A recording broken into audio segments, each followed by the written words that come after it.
Welcome to the Scottish Property Podcast. This is a show where we aim to educate, inspire and entertain through real life stories and interviews from people in the Scottish property community. As always, thanks for listening and give us a follow on social media and subscribe to our YouTube channel. Remember to join us at our monthly networking events on the first Wednesday of every month. Tickets are available on our website. So without further ado, we'll just cut straight into this week's podcast. Welcome to the Scottish Property Podcast, Tomas Robertson. Thanks for joining us. Thanks very much for having us, guys. The cakes, first of all, a big thank you for bringing the cakes. First time anybody's ever brought us cakes on the podcast, I think. We've had watches been brought in, but not to give away. But I know they were quality. Aye, fantastic. This is, you know what, I'm excited about this because I've recently saw your Curry retreat site down in Ayrshire. And when we talk about the high level numbers... Sorry, it's down Port Patrick and Dumfries and Galloway. Port Patrick, sorry. Right, sorry. It's a nicer area. Sorry, I rebranded that. You're very clever and systematic where you got to, and when I speak to you, it does come across that way. For the listeners, we're talking about someone that's got 6 units on this site, running what I think, has it been open the year yet? We haven't been trading a full year yet, but we're running 45 grand a month income and as close to passive as we can get it. As close to passive as I can possibly have it, yeah. So I'm interested in digging into that chat because I think for a lot of property investors, we go into property thinking that this is going to be passive and we realise very quickly it's not. So the way you approach it, I think is quite fascinating. I think the listeners will find huge value in it. Yeah, so it's... Well, do you know what? Let's tease the listeners with that. Right, okay. Let's start off with what you started in property and a bit about your background and what is it you've done before property, I suppose. So I started off in property. I bought my first property when I was about 25 and always knew I wanted to add value to it, kind of sell and kind of move on. What age are you now? 34. So 25, so we've been doing it kind of 9 years. Yeah, I'm always buying my first property, add value to it, sell it every 2 years, so I don't need to pay capital gains, that kind of thing. It's always worked really well. First property, made 50 grand. 2 years later, made 100 grand, and then 100 grand for the last 2 properties in a row. Nice. Almost like the one you lived in, like a kind of... Yeah, so it's always been the one that I lived in. Yeah. Now I can't do that because I got a family and kids and stuff, so I need to kind of... That's an interesting wee strategy that's not talked about, strategy for people to get started off. I mean, because you're buying in with no ADS and you're selling with no capital gains, like, so you're saving tax in and out. Yeah, so it was always my kind of side hustle, and I've had quite a good career in construction. I'm a quantity surveyor trade, and that was always my kind of destiny. Whereas I was doing this kind of on the side, if you like, just increasing my kind of my assets in the background. And then more recently, about 8 years ago, I started renting my own place out when I went on holiday. So I'd go on holiday for a week with my friends because I lived by myself, and I'd put it on Airbnb and make £1,000 whilst I'm away. So that kind of done that for a few years and realised I'm making money for not doing anything at all. It was set up in a way that I would go on holiday, come back, professional cleaners would clean it, so I wouldn't notice any difference. It would be cleaner than how I left it, and I've got £1,000 sitting in my bank account after holiday, so I was getting paid to go on holiday, and that's kind of pushed me into SA. Was that a wee light bulb going off there then? Was it? Pretty much, yeah. So in 2020, I bought my first kind of second property. To use specifically for a service accommodation? Kind of, yeah. So I kind of bought it. It kind of got handed to me. Not handed to me, sorry. It landed in my lap. The person, my mum owned the flat below. The person had died up above, and a relative basically approached mum saying, "Do you want to buy this?" And she offered it to me, and I said, "You know what? Fuck it, yeah, I'll go for it." Whereabouts is that? In the city centre, Glasgow city centre. So I bought it for 112. It was a 1 bed. Changed it into converted it into a 2 bed, and basically decided, no, I'm going to give this a shot and essay it. I had some management companies come round and kind of give me estimates what they thought it'd be worth and what they thought I would get for it. They were telling me kind of £80 a night, 60% occupancy, and I thought it's okay. I'll make a few £100 more than if I was renting it out full time. So thought, whatever, I'll just do it myself, put it on, and basically I was yielding kind of double what they were telling me, what the management company told me I would get. So I went Based from on nightly rate occupancy. yeah, more, so or I was getting about 100 between 100 and 120 a night, and about 85% occupancy. So the figures the money I was walking away with was double what they said they would get. And was that just after COVID or before? It was during COVID. During COVID. Again, I was told, oh, nobody's moving about and stuff. It was just fully booked. It was just it was just getting booked up. And you were just managing that yourself, the bookings? So you just managing it myself, not cleaning myself. Just put it on not my bag. Airbnb, or? It was purely Airbnb back then, yeah. Okay. I had a cleaning team, so the cleaning team was linked to Airbnb. They would see the calendar and know when to go and clean it. So at that stage, it was, I guess, systemised to a certain extent. It meant that I don't need to contact the cleaner and tell them, oh, you need to go and clean that flat tomorrow and then Saturday or whatever. So it just took care of itself. Yeah. What about maintenance issues and any like stuff like that? Or it was relatively minor because I'd kind of done the whole flat myself. Well, not myself, but it'd been done up to a decent standard. There was no kind of major. Everything was pretty new. Yeah, and the good thing with SA is that the cash flow is so good that if a boiler goes or something, it's like, you know, it's not a major issue because there's that much kind of cash floating about. So that went really, really well. I soon bought my second one in Finiston. It was a 2-bed. And just the same kind of occupancy. The rate started going kind of creeping up, and I'm thinking this is going pretty well here. So I ended up renting 2 other properties. So one off my mum because her tenant left. It was during COVID still, and it's the same block as your first one as well. You knew the same block, exactly the same layout, and in the same close. So rented it off her, and it was just exactly the same. It was going so well. By the time I had 4 properties, I had surpassed my salaried income. Wow. Just having 4. What is that roughly to give people an idea of what's possible? Like, my salary at the time was 72 grand. Wow. Aye. So we're not just talking an average salary here. We've just read out the average salary in Scotland's 36,000. That's an average, which would be considered quite good. So it was 2 bought and 2 rent to rent. Yep. Wow, that's good. And obviously the rentals I wouldn't make quite as much as the ones that I purchased. So it works out as it was kind of roughly very roughly 1,500 quid per flat a month that was cash flowing over the course of 12 months. So never ever lost money, never came close to losing money. The least I would make then was roughly about £1,000 per. What do you attribute that success to in terms of like the actual money that you were making? Because we hear a lot of people that just can't make it work, or haven't been able to make it work. I find it, I don't know, I find it difficult to understand how they can't work. I know perhaps I'm lucky with where my properties were. Normally they tend to be 2 beds with parking in a really good location. So city centre, obviously for people listening that are not from Glasgow, yep. You know, obviously Finiston is right beside the Hydro as well, and we have a lot of events, gigs, concerts and all the rest of it. Yeah. So is that a market for you in Finiston? Certainly, yeah. I've got a number now in Finiston, but I think as well the properties which I was going for generally weren't your traditional amazing looking properties from the outside. It wouldn't be a tenement. It's not going to be high ceilings. Those properties obviously tend to cost a lot more. I was taking okay properties and making them really nice inside, putting nice furniture in, loads of plants, just to make it look really appealing on Airbnb. I think that was my kind of selling point, and the fact that they were located close to the city centre and in Finiston and they had a car parking spot, it just seemed to be the sweet spot for me. So I always went for 2 beds with parking in those kind of areas. And to be honest with you, I ended up coasting for a while because my income was that good.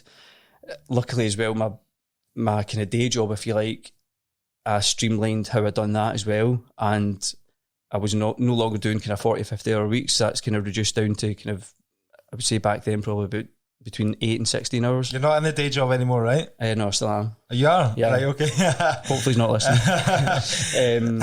But yeah, so I kind of, the business kind of streamlined. My day-to-day job wasn't taking up as much of my time. I had these 4 properties. I was living in the West End, living the most kind of incredible life that I could have imagined. I could never foresee that when I was younger. Hence the reason he's got all this cash to buy cakes for us and all exactly, that. Yeah, that's quality it. Cakes, I mean. None of your junk. None of your junk. That's a business expense. But yeah, so I experienced being semi-retired for about a year, and it was the best time of my life. I make more money now than I ever have, but I'm working a bit more for it and I don't enjoy it as much. I prefer not working. So like that's my two metrics in life is how little time you're spending on it. It's just cash flow and time input. So I want one to be going up and the other to be going down. Yeah. And I'm kind of working on that just now. And I'm kind of going full pelt for that just So now. sorry, how's the dynamic change? Just dig into that a wee bit more. So like, how's that dynamic change you were saying? Because You got a wife? and two kids as well. Two You've got kids under kids two. now as well. Two kids under two. That definitely changes things. Yeah, so So you were selling the single life there for a while as well. Yeah, I was that sounds brilliant being single. So the best part of advice is just wrap up and do not have kids till you're way older. That's the best possible advice. Only kidding, of course. Aye. But lovely family you've got. Of course, love them bits. Honestly. Yeah.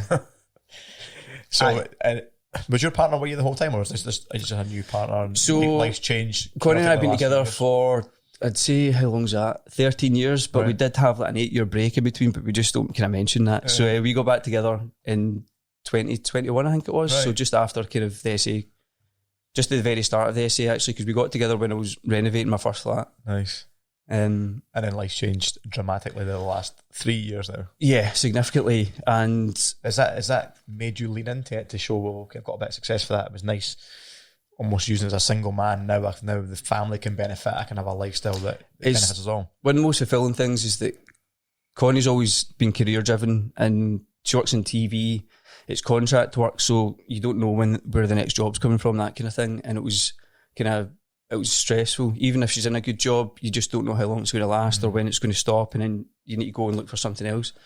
And as a man, as a dad, as like a partner, it's like fulfilling for me to, she doesn't need to worry about that, which means a lot. Yeah, I she can pick and choose the jobs and go to it. And Well, she's been in maternity for the last bloody 2.5 years or something. It feels like she's kind of went back to work briefly in between, but it's just nice that she doesn't have that stress. Yeah. And she's also got a couple of properties that we kind of manage for her and stuff. And it's I guess going into this, it makes you not devalue work or devalue career, but it makes you kind of take a step back and realise, like, a job's a job. Like, I used to really care about my position and care about my LinkedIn profile and what people thought about, the status and that kind of thing. And that's what we're kind of taught to, value when you're in school and go to university and all that kind of stuff.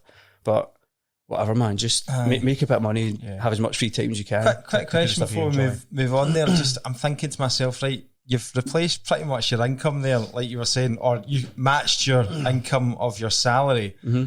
Why? What was it? Why? A lot of people would have just been like, I'm handing my notice. Do you know what I mean? So why do you keep the job? Partly because I streamlined it and I don't work as much. If I was working 40 hours a week, there's no chance I would do it. But because the salary compared to the hours I'm inputting, it's still really good. Also, I'm second in line in the business, and I have been for a while. And the owner was going to retire when he was 55. He's now 57. So it's like, that's. You think there's a buy-in there, or that's always been the plans, that he would kind of phase himself out and I would kind of move into it. Right, taking a bit longer than what we managed to get it anticipated. working for you, where it's not a total sucker on you. It's not a sucker for time and stress and stuff now. So it's, and then you've got that. It is a good cushion, obviously, to have that regular. Basically, to have that regular income stuff's nice. And because, as I said, because I'm not inputting so much time into it, if it was taking up more of my time, I would struggle to. I don't think I'd be there, to be honest. So most people would have paused there and thought, right, I'm making 72 grand a year for my salary, I'm making 72 grand a year for my business, and I'm putting very little time into them. I'm going to coast. But you've had a rock up your ass with this site. Well, I coasted for that year and it was bliss.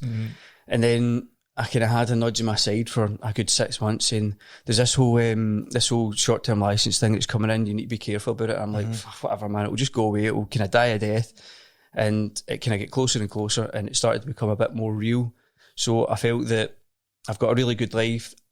I can't just be looking over my shoulder. I need to do something that's kind of protected, that's kind of separate from that kind of line of work. So I teamed up with my friend Eamon, and basically created a glamping site down in Port Patrick. Right. See, before you move on to that, because I think it's important for the listeners, what you're talking about, short-term licensing and all that, for those listeners that don't know, Glasgow City Council came in quite hardball, and they basically said any flats that have got a shared close, you're not going to get planning permission. You're not going to get permission to basically do your Airbnbs. Is that kind of, then you thought, oh, wait a minute here, I'm a wee bit exposed, I need to maybe do something else? Exactly, yeah. So we've applied for some licenses. We actually got accepted for Connie's flat last week, which we just were not expecting. I've heard that as well. And we've only had one rejection. The other ones are just lost in the abyss. I don't know what's happened to them. But the one we got rejected was our old flat in the West End, which we were going to sell anyway. So fuck them, it's sold. So it's a shame to say goodbye to the £1,000 a month, or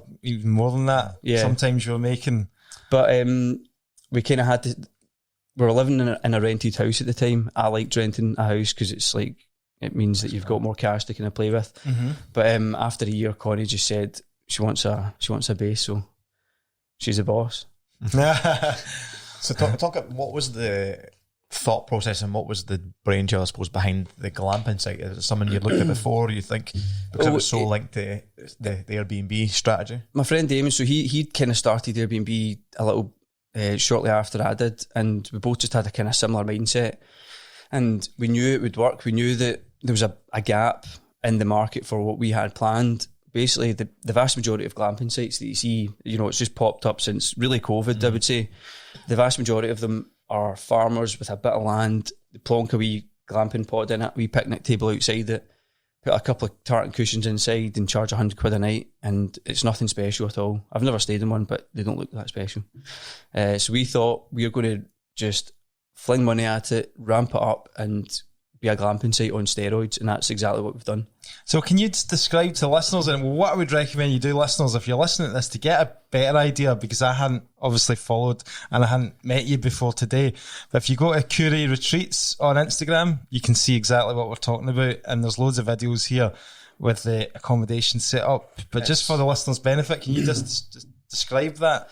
Sure. So basically, we've got 6 units down there, 4 kind of traditional glamping pods, and 2 geodomes. Geodomes are effectively kind of big fancy insulated tents, and each unit has got really large outdoor area which is roofed, which means you can enjoy it all year round. Each unit's got a biomass hot tub, a outdoor cinema, fire pit, electric Ninja barbecue, pizza ovens, just the full shebang basically. And we've kind of spent a lot of money with interior design. Each one's uniquely designed, different furniture, bespoke, handmade furniture, all this kind of stuff, just to give people a real sense of luxury basically, and something completely different. This is where you're cutting out from the rest basically, because I'm seeing the quality straight away. Do you know what I mean? So like, I've been in a few glamping pods and all the rest of it, like you say, you go in, there's like a bare mattress and all that, and it's like Do you know what I was fascinated by? I went and saw it a couple of months back, and I was dying to see it, loved the concept and love the strategy. And then I thought, with the money that you're charging per night, it must be overlooking the first tee, the old course in St Andrews, and it must be a sea view. And then I'm driving along fields, and it's like, it's You drove right past it. Wait, Thomas, where is it? Oh, you just drove past us. Aye. In a field at the side of the road, like it's. So the whole concept was that is the destination. It's not like, as you say, it's not on a cliff top looking over the sea. Right. That is the destination. You go and spend your money to actually be within the unit and spend quality time with your partner or your mistress or whoever it is that you're taking down with you. So that's what I thought when I seen it when I popped in. I was like, these have got to be mischief havens. Like somebody's going to be going in here. 100%. But booking under John Smith. But I guess the reason why Eamon and I work so well is that Eamon's more kind of like design side of it and operational side, whereas I'm more the kind of, I would say, the kind of business side, the finances and securing loans and cash flow projections. How do you know that kind of Eamon? stuff. What's the relationship? We crossed paths in work, in my kind of day job. He was working for a client of mine, and normally we would kind of butt heads. That's just kind of how quantity surveyors kind of work. Like, you just kind of just argue over money and kind of stuff. But he was just a dead sound normal guy, right. and he just didn't really care for the company he worked for, and was just a decent guy. And we kind of started our Airbnb journey roughly the same time. We just kept in touch, and then I just thought, let's give this a shot. Yeah. And when I was putting together, I'd already been working on a holiday lodge site which I was planning to buy. So I'd already had the business model, business plan kind of drawn up. That one never kind of came to fruition, but when I plugged in the cost to build and develop Kuru retreats compared to what we could be charging, the numbers were it just started to get kind of scary how profitable it could be. Let's take a quick break, guys, from today's show to talk about selling your property with Prime Property Auctions. Now, myself and Stephen have both used John and Lewis from Prime in the past, and we can personally vouch for their service. They sell vacant and tenanted property, and you get to control the minimum reserve price so that you're not selling your property for peanuts. They pay for all the stuff like photos, videos, and all the marketing stuff up front, so you're not paying anything from the start, and it's a no sale, no fee. So if you want to check out Prime Property Auctions, then get across to the link on the show notes and speak to the guys. Yeah. So talk us through the structure of the deal then, because we need to get into specifics now if you don't mind talking. Sure. Because obviously, well, first of all, how do you manage to find a field that somebody's going to let you? So it's funny, like Eamon and I have been looking for, 9 months, just any field that came on the internet for sale, we went to go and view it. The majority of them are greenfield sites. We didn't have a clue what we were doing, to be honest with you. So we just kind of shopping around, couldn't find anything that was suitable. And then Eamon picked up the phone one day to me and said, did I mention my mum's partner, Ronnie? He's a bit of a wheeler and dealer and stuff, and he's got a bit of land down in Port Patrick that he's going to get planning permission for a glamping site, but I didn't think we'd be interested in it. And I was like, you what? We've been looking for 9 months, and then you've got this bit of gold. It's there, yeah. So yeah, we managed to get a really good deal because it was kind of a family connection with Eamon. But we literally would have picked any field anywhere. But we're lucky. Did you buy it or did you rent? I bought it. Yeah, we got it at a good price. It was 25 grand. How much land is it you're talking about? 2.5 acres. Okay, so and it was not huge. It's not huge. It was a gap site. The guy Ronnie was renting it to some guy. I don't know what he was doing, but the land used to have bits of caravan, bits of car. Like, I don't know if he was a scrap dealer or something, or getting rid of evidence. I don't know what he was doing, but it was literally a gap site with just junk on it, and we've cleared it now, made it into something and it's Port special. Patrick. I've never been to Port Patrick. Is it getting much going for it? So Port Patrick itself it's like a holiday destination. Probably a bit of an older generation from us, but it's like a nice wee harbour town. It's got like maybe 4 or 5 pubs like on the harbour side. It's beautiful. It's really nice. I was speaking to my mum's friend, my mum, and she said, all my friends are going on holiday. And she said, you know, Ken, where it is? It was Port Patrick. I goes, I know exactly where that is. There's loads of caravan sites close by and stuff. So it's like it gets a big influx of people in summertime. It's got kind of, what is it now? It's got like different festivals on and stuff during the year as well. What is your kind of market then? What do you find? So we initially thought it's going to be your kind of younger Instagram type people between 18 and 25. Just because it's very Instagrammable, the site. It turns out that I'd say our average customer is probably mid-30s onwards, because the money that we're charging, kind of 18-year-olds can't afford to go and take their 18-year-old girlfriend there type thing. That's a really interesting point, what you just said, right? Picking up on that, the Instagrammable, right? So that's interesting that actually influences people's decisions to go and stay in a place. 100%. Right? And I saw it as well. See, like we go up to kind of Balmaharu or Denon and that for walks and stuff, right? See, if you go up that road and you pass by, there's a lay-by, it goes down to, have you ever been to Devil's Pulpit? It rings a bell, aye. So basically it's just a kind of gorge. It's a river in the gorge, and it's like, it's all green, and it looks like you're in the Amazon rainforest, right? It's really photogenic. Everybody's on TikTok. You know, there's these influencers going down there and all that. Sounds awful. It blew up over TikTok basically during the pandemic, right? And obviously that's been there for hundreds of years, thousands of years, ever since like fucking world was created. Do you know what I mean?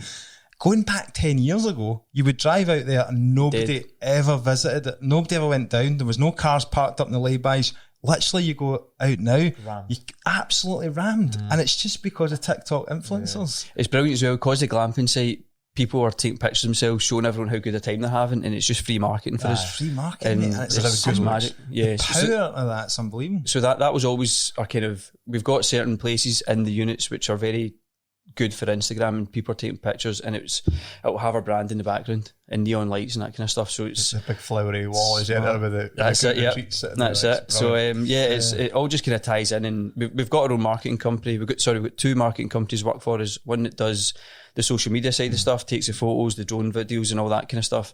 He's absolutely brilliant. And then we've got another marketing agency that deals with Google and PPC and SEO and all that kind of stuff. Because it took us a wee while to find the right ones, but we got there, and it's working really, really well. Let's talk before we talk about the operations side of it and how you've systemised that to the point where you've got to the numbers and development and the finance you have to raise them, because I mean you've got four pods, and then the 2 glamping pods. So you only got the site a year and a bit ago. So we got this. We got planning approved. I think it was.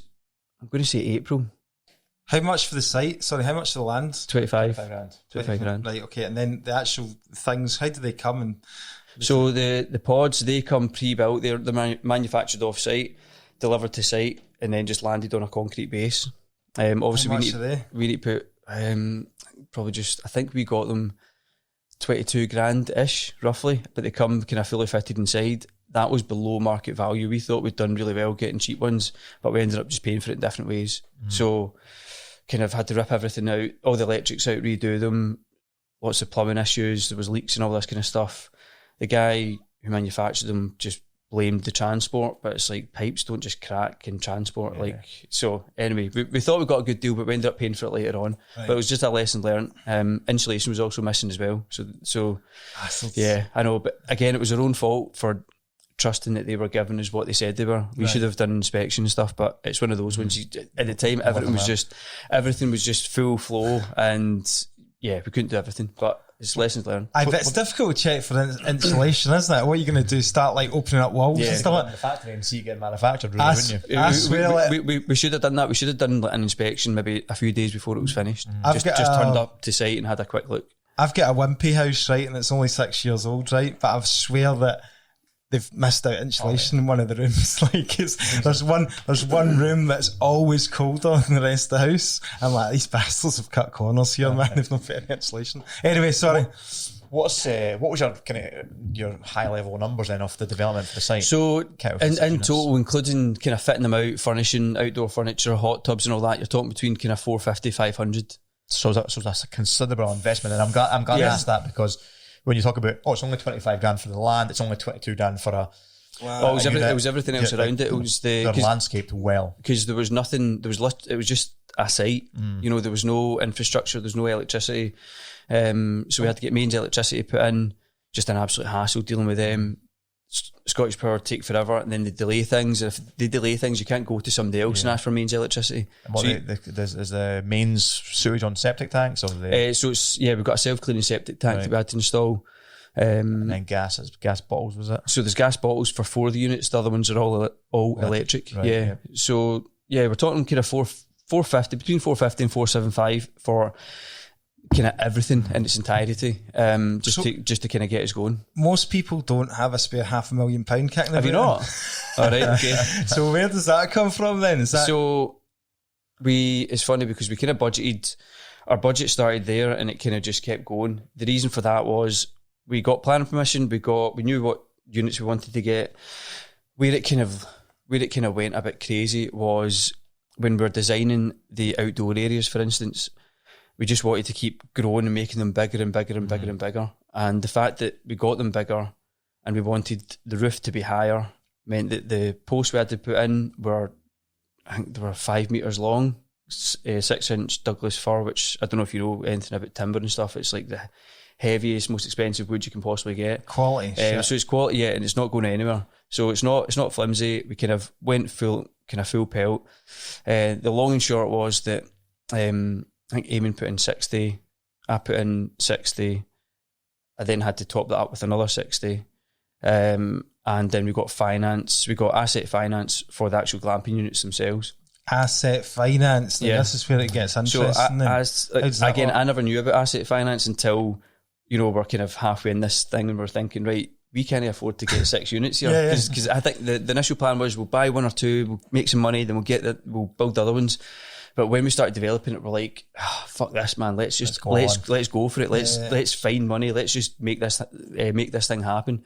So did you go to a broker then to get this financing? So where did I? No, I just went out and speaking to individual kind of lenders and stumbled across asset finance. Effectively, we weren't getting guided by anyone. We weren't speaking to brokers back then, and got a lender to lend us money for the 4 pods. I got a separate lender to give us asset finance for the 2 domes as well. So it's like 2 separate lots of finance. Right, and then we also had to get a business loan, which we got from Business Loan Scotland, who are absolutely brilliant to deal with. Okay. So, and see, when they're giving you this money, I mean, presumably they want track record. Like, I don't understand how that can work where you're a total startup. You're new. So they're financing the asset, they're financing the pod itself. Right. So they're giving us a set amount of money for that pod, for instance. Okay. So they inspected them when they were getting manufactured, as in to make sure it's an actual manufacturer and there's an actual pod getting built. They then came to site, I think a week after they were landed, just to make sure they were there. Then they signed off the money and then they paid the manufacturer direct. And their security is the actual unit itself, because there's some value in that. Yeah, because the units they're not bricks and mortar.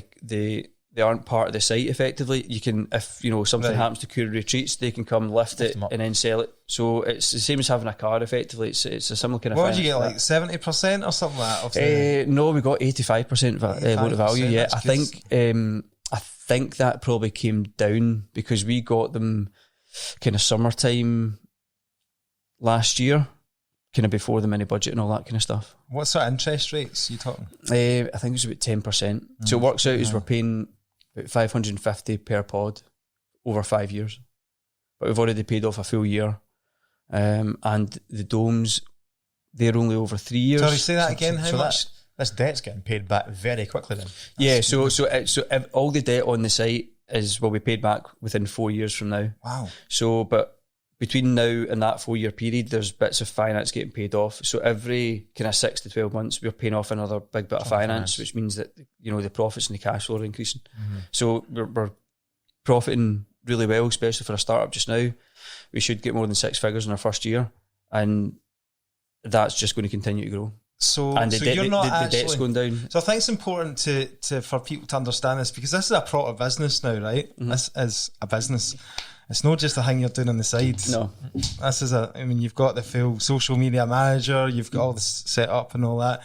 Staff as well on site? Yeah, so we've got 5 or 6 cleaners. They're all part-time just because the kind of nature of the hours, check-ins, 4 p.m, check-outs 10, so there's only like 6 hours during the day where people can work. So we've got kind of 5 or 6 cleaners. We've got 2 maintenance guys.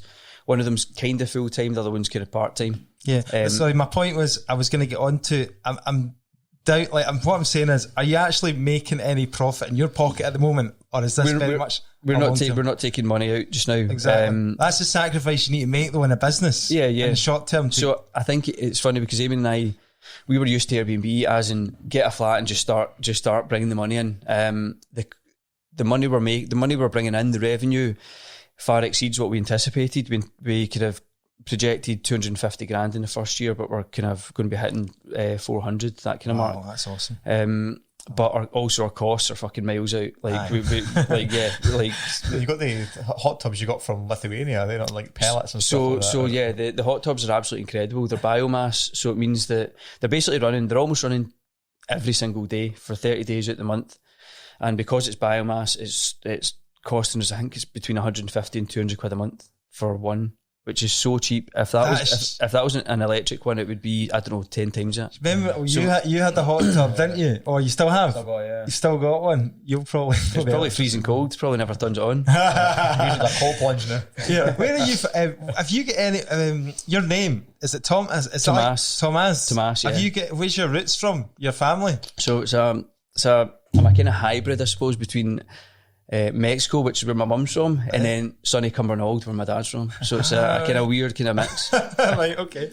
I was just wondering, I thought, because when you said about Lithuania, I thought maybe you had some Eastern European connections or something. It's the other side of the world. Right, okay, got you, cool. What made you source the hot tubs from Lithuania anyway? I didn't think, right, I need hot tubs, right, get me to Lithuania. I just researched that's kind of what I do. I'll find something that's going to be critical to the business and kind of spend a lot of time on it to make sure that we get the best thing.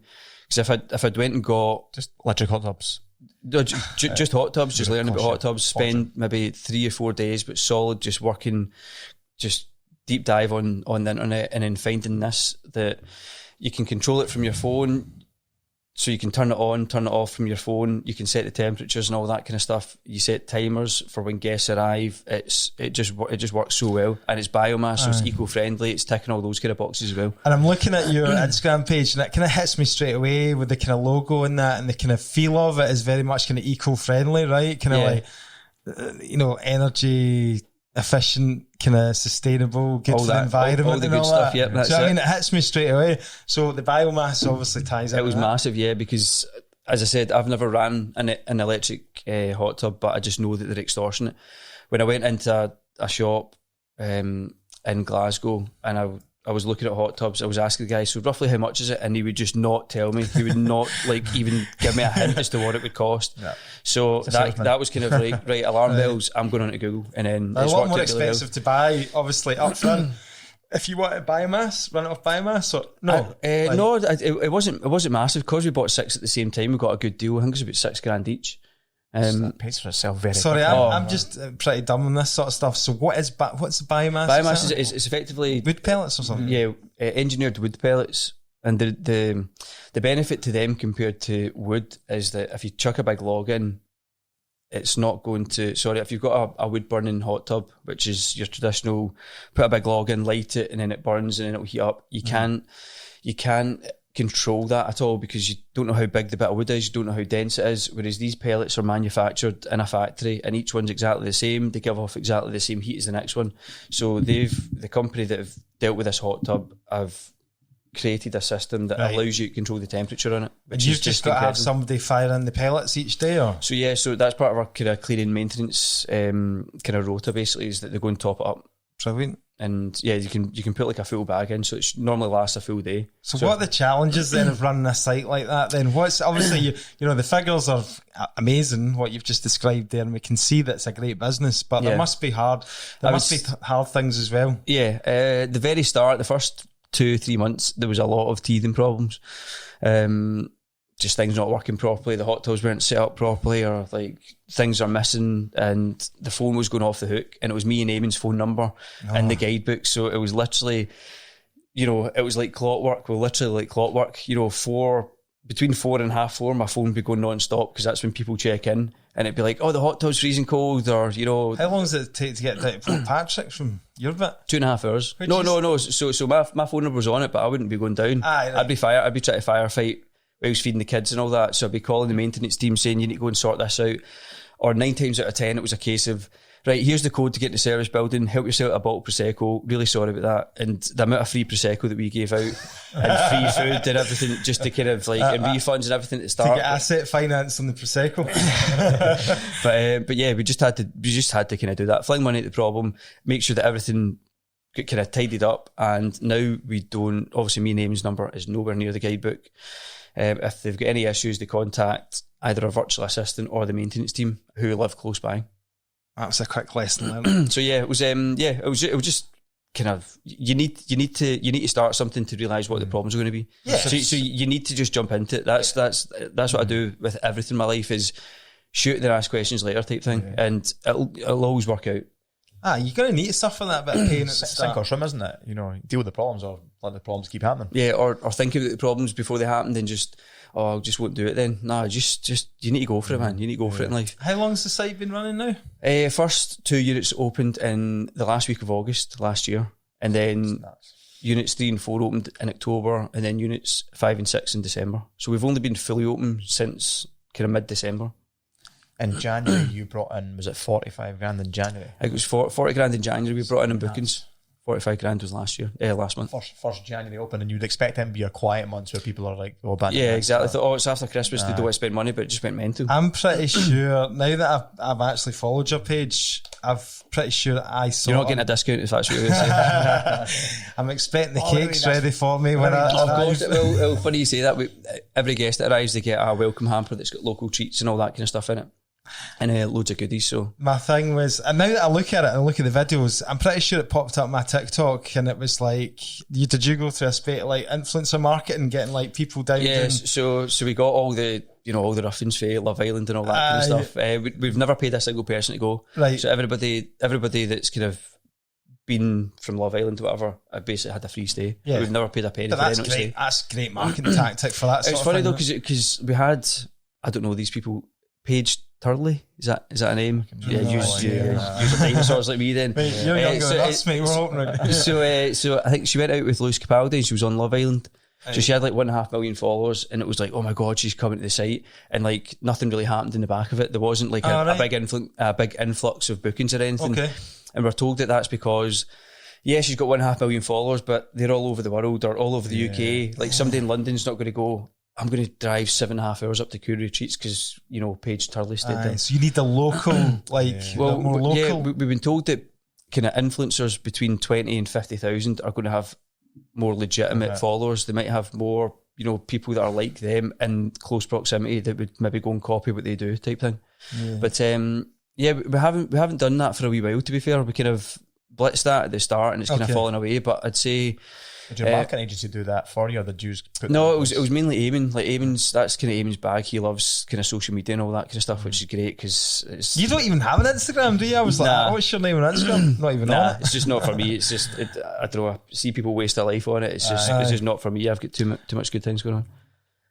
We put a rabbit hole in that conversation. We interview a lot of people. They find it is very useful for raising finance and private investors. Yeah, I know. Okay, I can totally see it, and I've I suppose a wee caveat to that is that I've got LinkedIn, which is kind of my kind of wee thing, but I don't go on it too much. But I find myself sitting in the pan. Like, I've been on this for 5 minutes. What am I doing? Scrolling through other property developers like refurbs and all that. I'm like I'm just wasting my time. So wipe my arse and get out. I get it.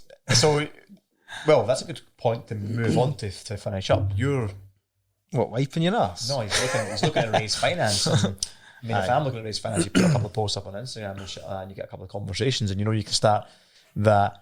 For this next project, you're going to try and duplicate this. You'll be looking at raise finance if you've got a plan. So it's funny. So I always knew that Cool Retreats was going to be a kind of decent business, but for me, it was always going to be far too small. 6 units divided by 2 owners. It's a nice kind of side hustle. It's like a nice side gig, but it was going to be a blueprint for me. I wanted bigger, better, like something more substantial.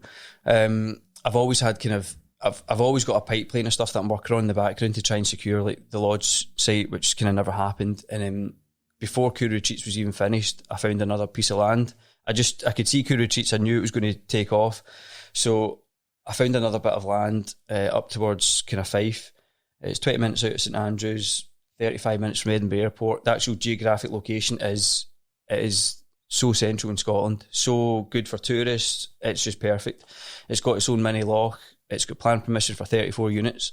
It's got a brick barn which could be converted into a wedding venue. So that's the kind of scale of stuff that I'm what interested sort of in. units are we talking about here? Like, what sort of accommodation are you going to just repeat what you've done? Or? So no, it's going to be kind of similar. I've priced up alternative ones. So because it's going to be such a big site, I'm going to have a bit more variety on it. So on the loch, we're planning to have kind of units which have mainly got glazing on the front of it, so it means that your units, it feels like you're on the water type thing, and then the other units that go kind of further back into the site, they'll just chop and change.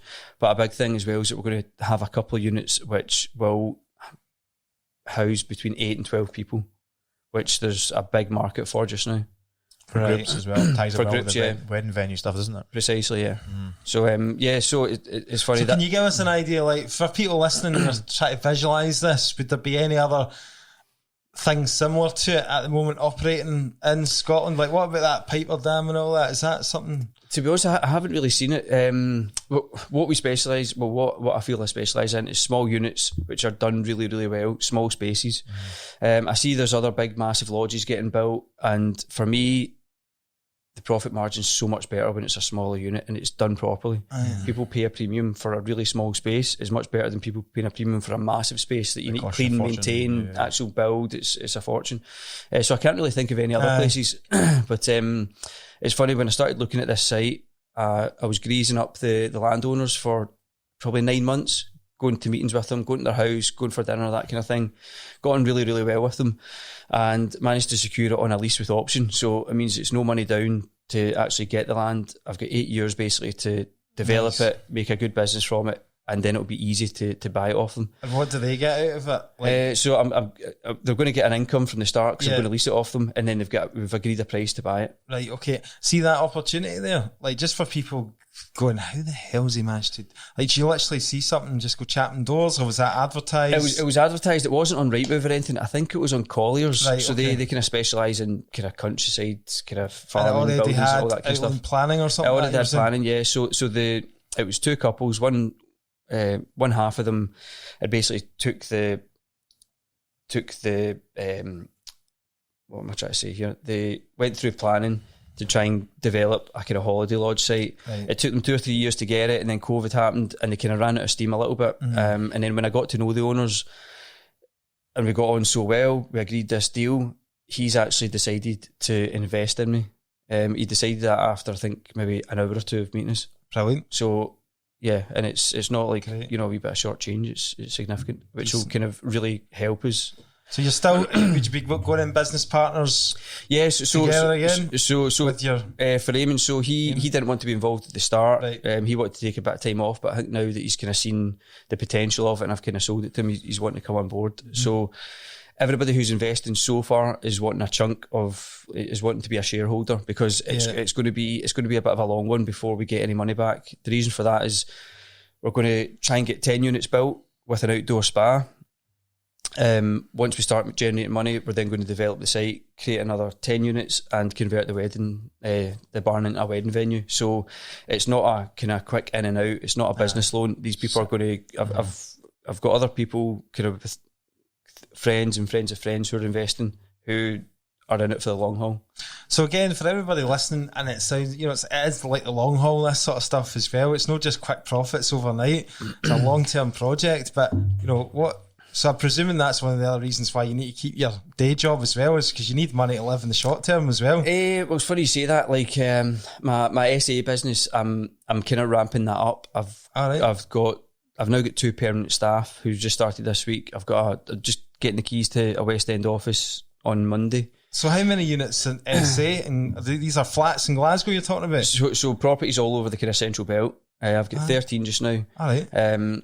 3 of them I've had in the last month. So I basically just decided I could basically be doing this on the side and not have much input into it. So are they rent to rent as well? So I own 4 of them, and the rest are rent to rent. Brilliant. So that's providing you with an income as well? That's providing me with a really sizable income. And the staff members, the reason they've got brought on is so that they can source my properties and then develop them into kind of rentable SAs, basically. So it means that I don't need to actually do anything for that side of the business. They're getting a kind of basic salary that's going to be linked to a decent bonus. I'd say it's going to be linked to a sizable bonus dependent on growth and profit of the business. They've also got monthly incentives to every property they secure for me. They're going to get a bit more money as well. I'm looking to team up with landlords who might have an old property which is coming back onto the market, which looks a bit shit. It needs some money spent on it. I can come in, rent it from you, do the place up, and secure a 3, 4, 5 year term on it. Nice. Sounds good, mate. Sounds good. So yeah, trying to expand in every direction. Plus, you're obviously still trying to, be a dad to your 2 young kids and all the rest of it. And what's your missus saying to all this ambition as well? Like, she try to hold you back, or she with you? No. She moans when I go to work and stuff like that. But I think she just wants me to be around because, as I said, we experienced that period of time where I was in the house all the time, or like I was there, I wasn't working.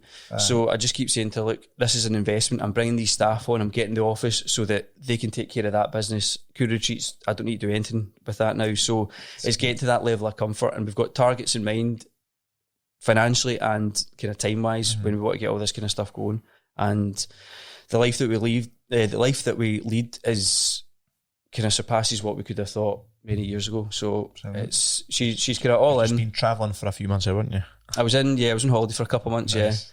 A couple of months. I Yeah. did get him a couple of months ago. By the way, your boss sounds like he's some employer. Your boss, isn't he, letting you away for a couple? I'm doing him good. I'm still doing bits of work and stuff. But Aye. Where did you go? we were in the south of Spain. Started in Marbella and drove up the coast to Valencia. Nice. This was a little road trip with the 2 kids.